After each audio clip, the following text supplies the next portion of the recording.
then definitely you would prefer marrying a complete species, the opposite gender, by the way. But herein, like in India, there is this one fabric company called Raymond's, and they have the slogan of it, the complete man. It's a very famous slogan, Raymond's company. They have. So if you wear their fabric, then you will become complete man. So we all like complete things. But herein, look at this avatar, Lord Narasimha, half man, half lion. And why, Shukdev Goswami says, why he appeared like that? Because Hiranyakashipu had asked for these boons, all his life insurance. His life insurance policy was all those boons which he had asked. I should not be dying inside, outside, daytime, nighttime, any species, created by you. So to fulfill the words of Lord Brahma, half man, half lion. So, Nija Bhritya Bhashitam in this verse, it means Bhritya, the two Bhritya of Lord. One is Lord Brahma and Prahlad. So, Brahmaji, because he gave all those boons to Hiranyakashipu, so to keep the word of Brahma, Lord came half man, half lion. And from the pillar of Hiranyakashipu, because Prahlad Maharaj has said, yes, he is there in the pillar.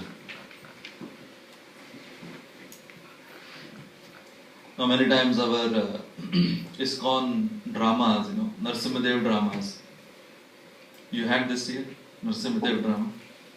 So it's one of the most popular dramas, Lord Narasimhadev's appearance. And I have seen so many times that Prahlad Maharaj is quite confident. Whoever acts as Prahlad Maharaj is quite confident because Narasimhadev is already there in the pillar. And even the audience is very confident. The audience who are watching the drama, they are also very confident that the Narasimhadev is there in the pillar because the pillar keeps shaking. Made of thermocol or whatever, keeps shaking.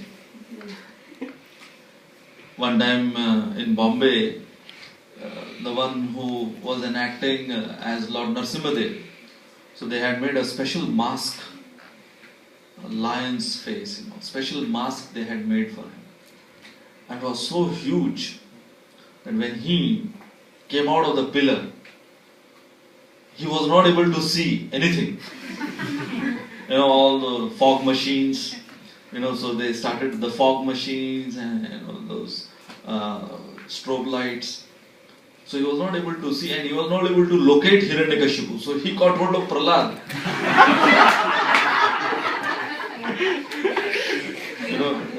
He was changing the entire Srimad Bhagavatam story.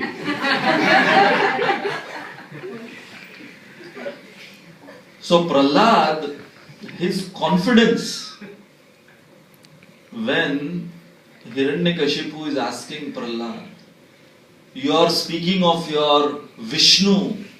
Is your Vishnu in this pillar? And it was not that Prahlad said, let me check. Immediately, yes. So how much time it took for Prahlad to say, yes, he is there in that pillar. Lord Narasimhadev had to come in that pillar because Prahlad said that. In that much time. That is the power of Prahlad. The power of his devotion. So Satyam Vidhatum Nija Bhritya Bhashitam. To fulfill these two statements of Brahmaji and Prahlad, the Lord appeared. So, now for all time to come, we have been singing and will be singing the glories of Prahlad, the glories of Narasimhadev. But Prahlad, when he was asked by Narasimhadev, any boon, and not only that, when Narasimhadev after killing Hiranyakashipu, he was still so angry. Nobody could dare to approach Narsimhadev. Brahmaji, all the demigods, they couldn't approach. What to speak of all the demigods, Brahmaji, even Lakshmi Devi, the consort of Narsimhadev. They asked, you are the better half. You go in a peace. And she said, not at this moment, I can't recognize my husband. So at that point of time, they all requested Prahlad Maharaj to go. And we have that famous picture of Prahlad Maharaj with small little Prahlad with the garland. And Lord Nrsimhadev, with all the bloodshed which has just happened, is putting his Varadahasta on the head of Prahlad. Totally pleased by Prahlad's wonderful devotional qualities. So Guna, we are talking of Guna. Here is a classic example of Prahlad, just 5 years old and having such devotional qualities. But what he said to Nrsimhadev, when Nrsimhadev asked that, Prahlad, ask for something. I have come all the way from Vaikuntha for you. Ask for something. And Prahlad, the way he replies, he says, my dear Lord, I am born in this Daitya family. And we are famous. Now he is not calling himself a devotee, he is calling himself a Daitya. Now how easily we call ourselves a devotee, by the way.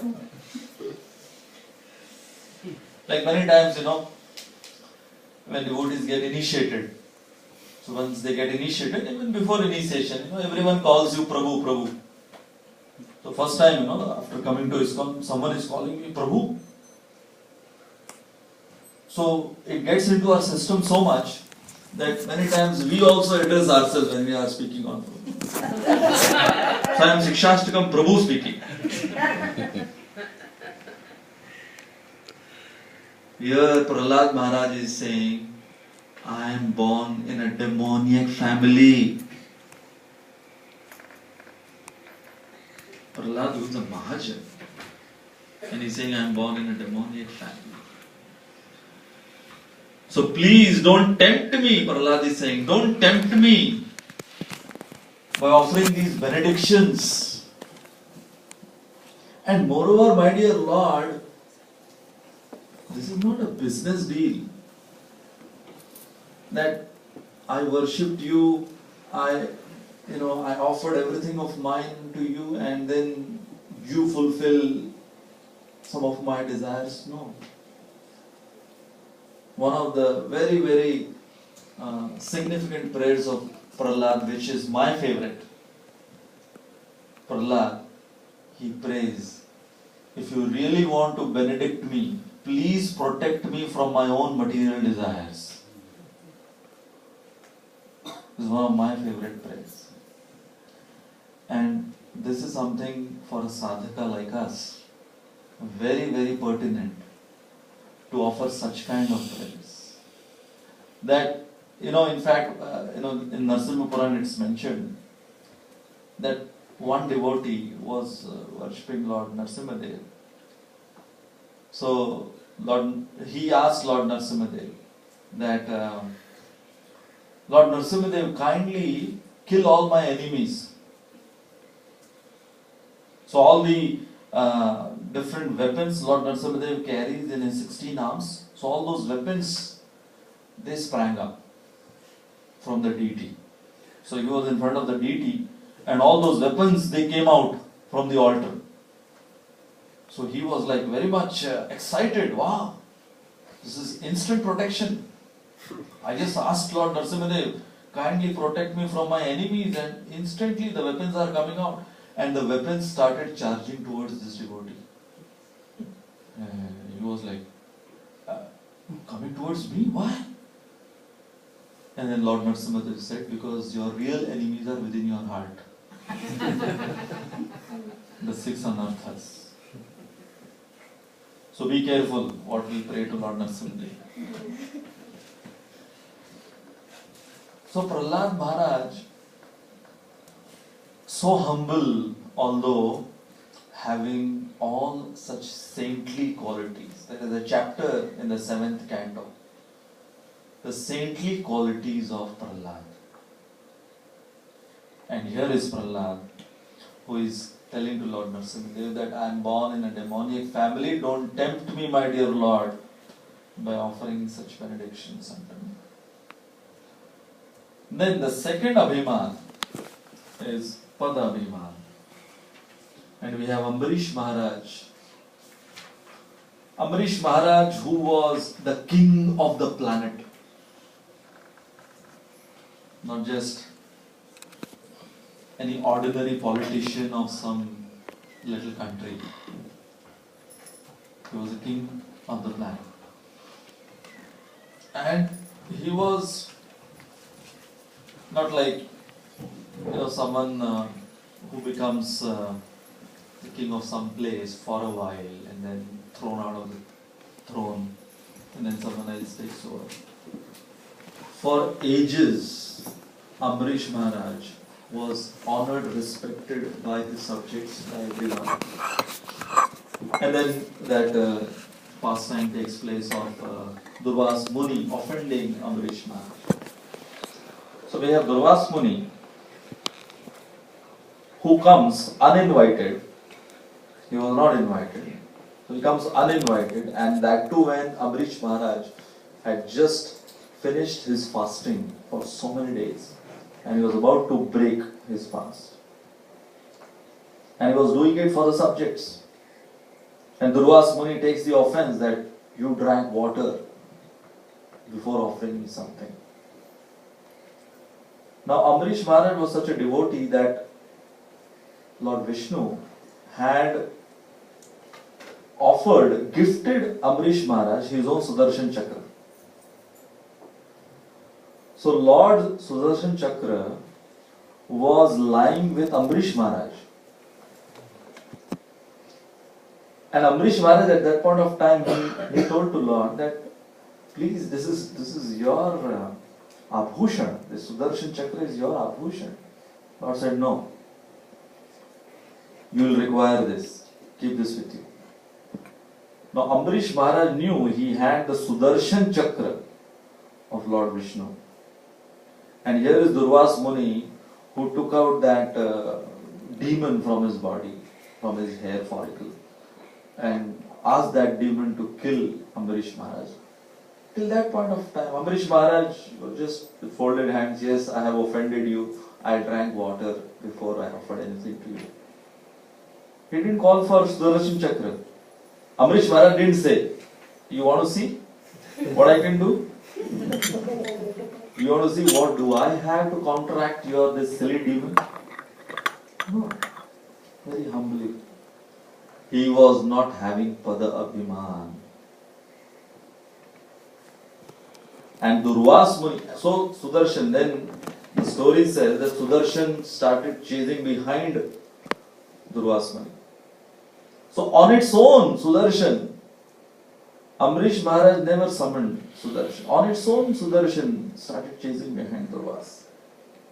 And for 1 year, Sudarshan was going behind Durvas Muni. So, Durvas Muni, Brahmaloka, Shivaloka reached to Vaikuntha. And Lord Vishnu also said, I can't do anything because you offended my devotee. So you have to go to him. Now for 1 year, he is running around all over the creation. And for that 1 year, Ambarish Maharaj continued his fasting. Because my guest Durvas Muni hasn't eaten yet. So herein we can see that what kind of a civilized person Ambarish Maharaj was. So when we get positions, what happens is, inherently positions in this material world, they have the trap within them. and kind of intoxication